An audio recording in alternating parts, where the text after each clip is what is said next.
Hi everybody, I'm Professor Rad, and today we're going to talk about some variables and how they're used in math.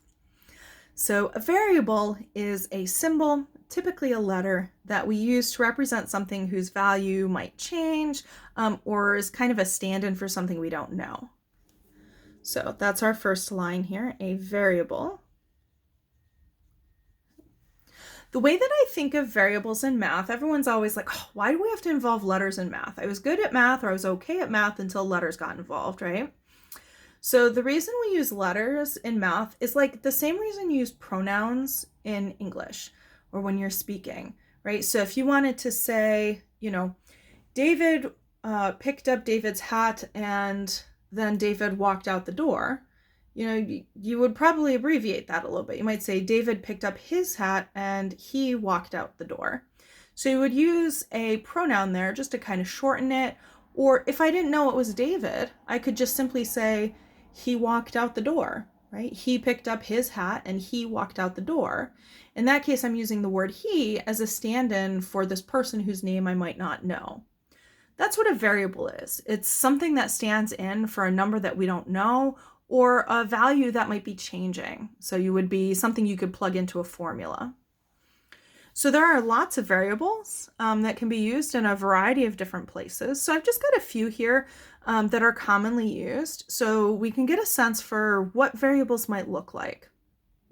So for example, in physics, you might be talking about acceleration or velocity.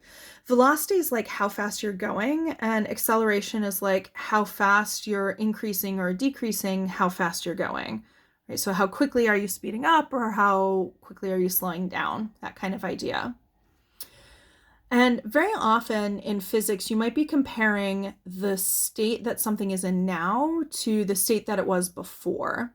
So you'll notice we have acceleration, velocity, and initial velocity. So initial velocity is like how fast were you going at the start of the experiment?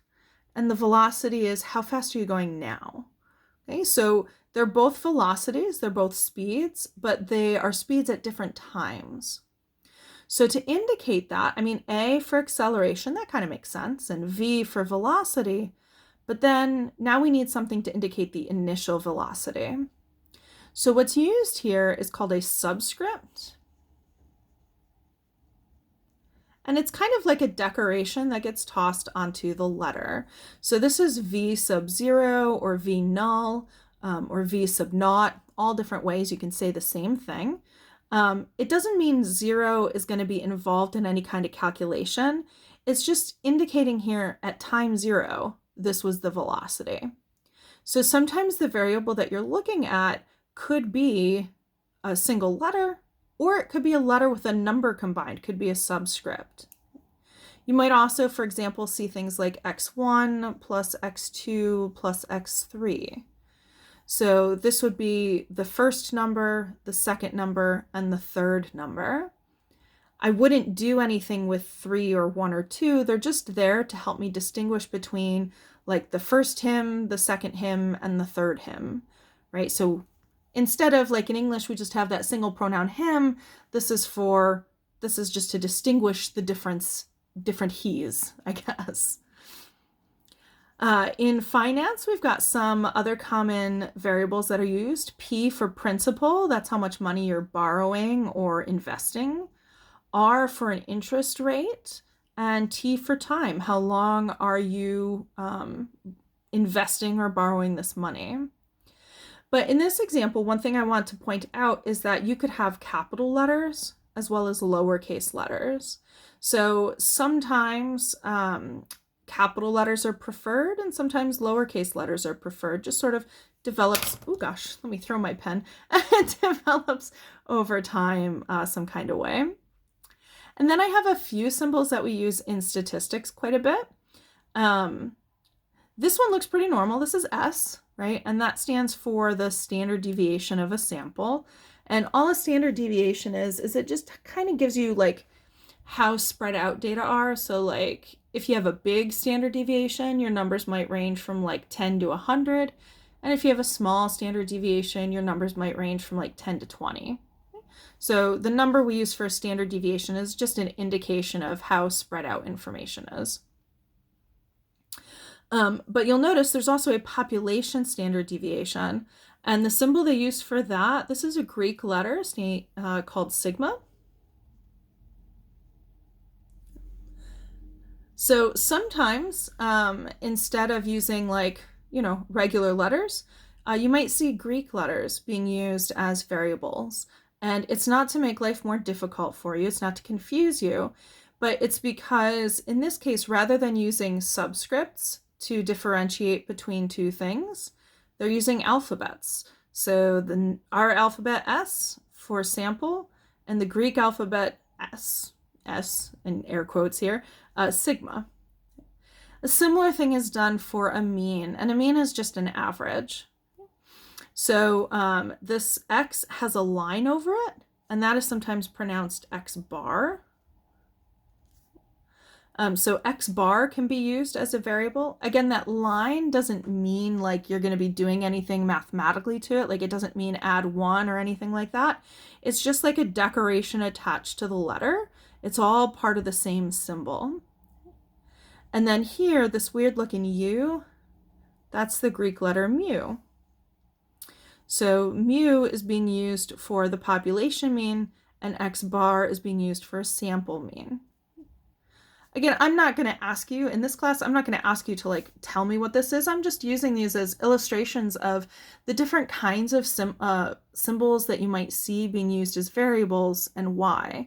So again, we're using S and then the Greek letter because they don't want to, make more confusion with like a capital S versus lowercase s, because capital S looks too much like lowercase s. So they went to another alphabet instead, right? So that was just a choice that was made by somebody, and that made sense to them and why they went this way. So let's go ahead and apply creating variables of our own to a couple word problems. Okay, so example 11 says the formula C equals blah, blah, blah gives the cost for making X copies at a copy center. Identify the variables in this formula and what they represent. Okay, so I wasn't being silly there by saying blah, blah, blah. That's actually how I read these kinds of questions. When I read through a problem like this, I try to get just some general context. So they're telling me a formula. Right now, as I'm trying to get context, I just need to know this is a formula.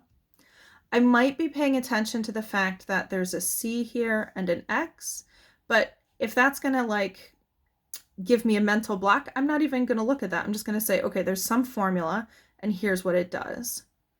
So I want to identify the variables. So I am gonna identify the variables that are in this formula.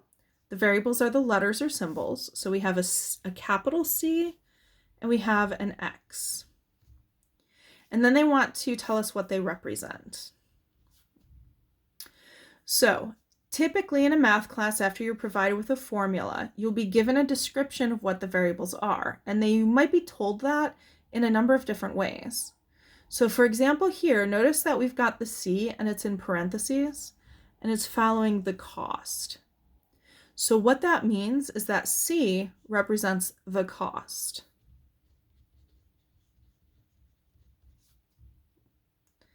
So one way they might tell you what a variable represents is by putting a variable in parentheses after the thing it represents.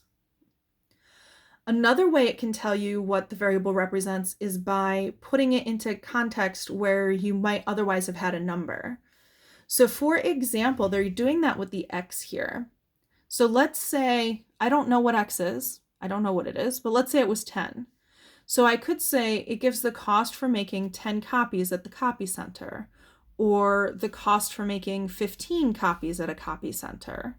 So X here is standing in for a number, and it's the number of copies that you make.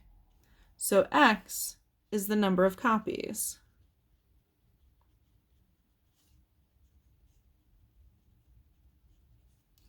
Just like he was a stand-in for David, X is a stand-in for however many copies we're making. So that's how it's being used kind of as the pronoun of the number here. Let's look at another example. This one says, to convert from feet into centimeters, you can take the number of feet you have, divide it by 12, and then multiply by 2.54. Assign appropriate variables for this problem. Okay, so we're kind of going backwards from what we had before. Before they told us variables and we had to identify them. Now we have our choice. We've got lots of freedom here. We can make something up. So to do this, I usually try and think about what is the question about. So this one says we're going to convert from feet into centimeters. And then it tells us how we can do that. You can take the number of feet you have, divide it by 12, and then multiply. So I'm not going to translate this into a formula. We'll save that for a future video.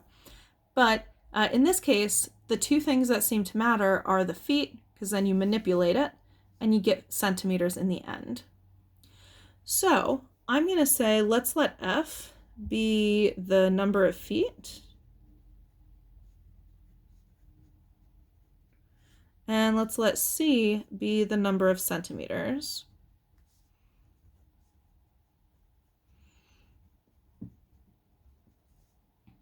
And that's it. That's all we have to do.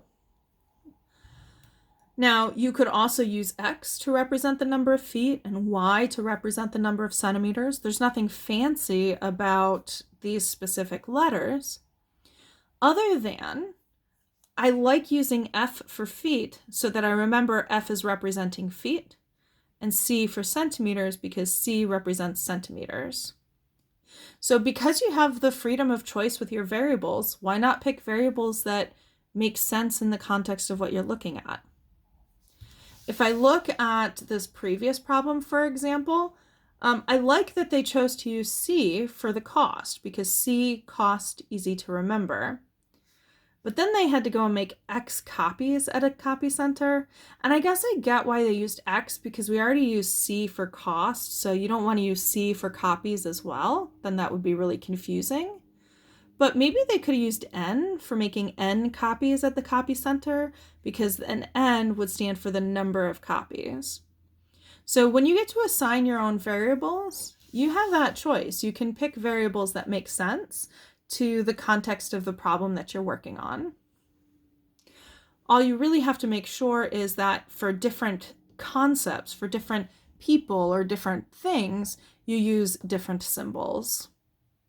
I also would advise against using O or I if you can help it, because O looks too much like 0 and I looks too much like 1. Okay, so here are 3 problems that you can try on your own to practice using the different kinds of variables, identifying them, as well as creating your own variables to solve a problem. In the next video, we're going to be doing what I kind of avoided in that last example, which is combining letters and numbers together to create what are called mathematical expressions. So I'm looking forward to seeing you then. In the meantime, have a spectacular day.